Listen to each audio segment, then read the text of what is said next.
Oh yeah, the hibiscus.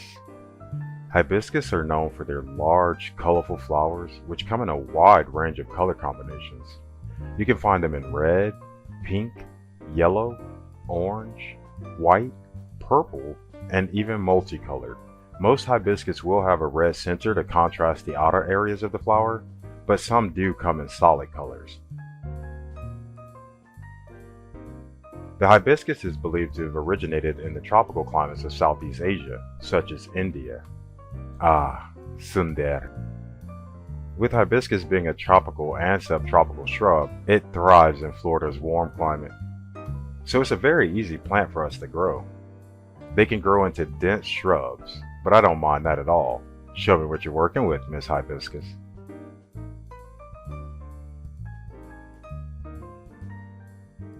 It's such a fan favorite here in Florida. You'll see them drawing attention to someone's lawn, and you'll pass by them on the roads. They're everywhere. It's almost a default flower to have here in Florida. Of course, there's an expert word for the genus. It is this word. My brain keeps saying John Malkovich, so I'm going to stop there and just leave that to the experts. Anywho, the flowers are typically trumpet-shaped with prominent stamens. The stamen is the part that includes those little curly guys there sticking out. The little furry tips, those are called stigma. You'll have to figure out the rest yourself. So that's about as expert as I'm going to get for you. The flowers vary in size depending on the species and cultivar. For example, this one is called a Luna hibiscus, and the flowers can get rather large. And what you see here is a full-size dinner plate. Look at the size of that flower. A note on that though, when the hibiscus has a lot of blooms, they're generally about the same diameter all around. When you only have a few blooms, assuming everything's all healthy, they'll be much larger. If you want larger blooms, you will have fewer, but you'll just need to snip some of the buds when they start growing. So the focus of nutrients will be on a select few blooms. If you're like me, I just want to see an explosion of color when I go outside, so I don't bother it too much. Hibiscus leaves are often dark green and have a glossy texture. However, some species have distinctive lobe or serrated edges on the leaves. They do come in a lot of varieties. There are many species and cultivars of hibiscus, each with its own unique characteristics, and each has its own expert word to describe it. Hi experts, how are you? Some of the most common types of hibiscus you'll find are the tropical hibiscus, the hardy hibiscus, the rose of Sharon, and Hibiscus sabdarifa. If I'm not mistaken, the sabdarifa is one that's commonly used to make herbal teas. The hibiscus loves warm, sunny locations. They can tolerate our Florida full sun, but you'll have to ensure the soil around them stays slightly moist or is at least shaded in some way. I probably should have just said mulch around the base. I'm sorry. You will see better results if they get some shade in the late afternoon, but they do handle our Florida sun and heat fairly well, especially with a little bit of help when needed. They prefer temperatures above 50 degrees, which is definitely not a problem here in Florida. They also make fantastic container plants, so we can grow them in the ground or in pots with very little maintenance here. For you snowbirds in cooler regions, your hibiscus can be grown as an annual or overwintered indoors. I'm sure you all have to do that a lot with your exotics and tropicals, but I'm also sure your neighbors are super jealous when you bring everything out for the spring. I would definitely be jealous, especially if my yard looks like a bowl of leftover chili and your front yard looks like a big bag of Skittles.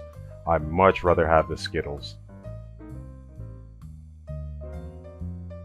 Hibiscus plants require regular watering, especially during hot and dry periods. Here in Florida, you want to water your hibiscus twice a week, and maybe 3 times a week when we hit those peak summer months.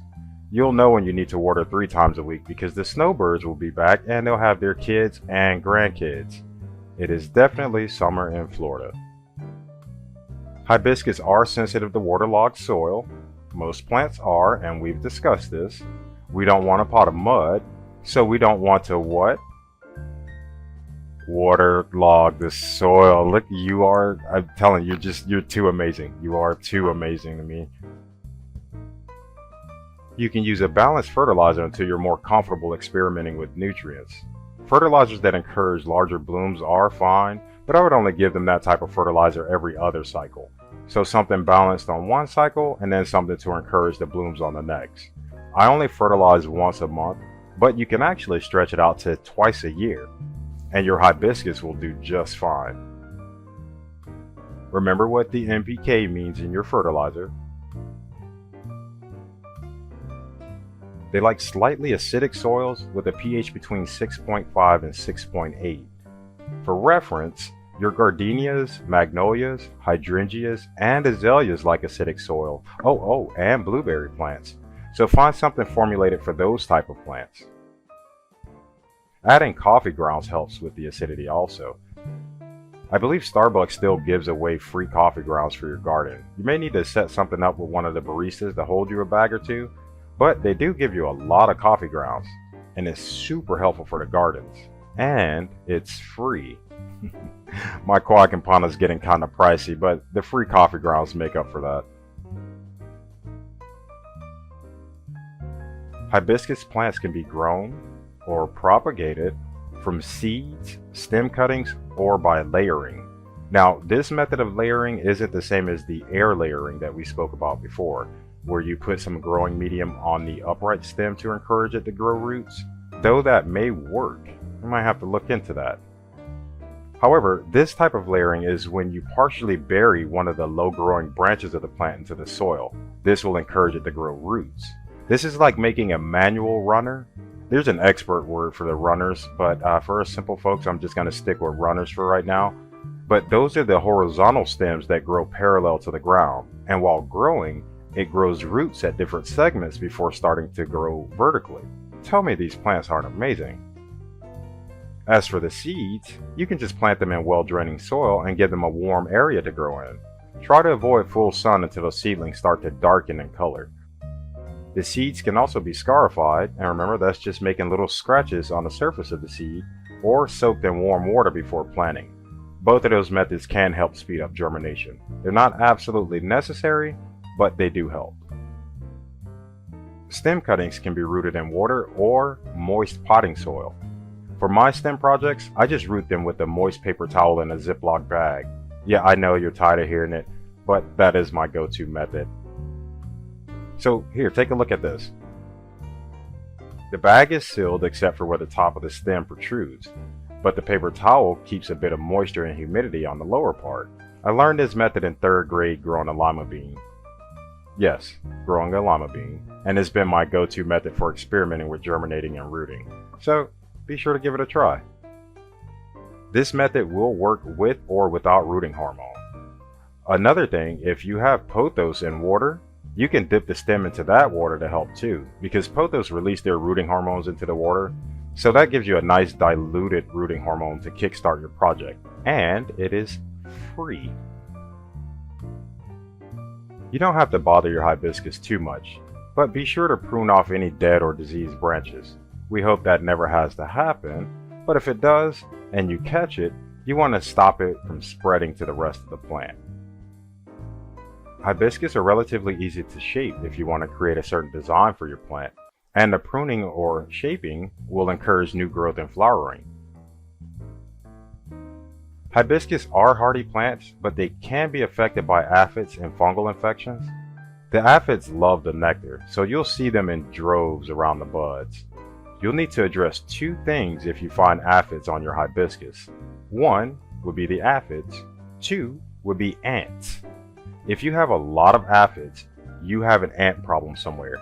Ants are their hired security, so when they're in abundance, the ants are doing their job, and they have a secret base somewhere close by.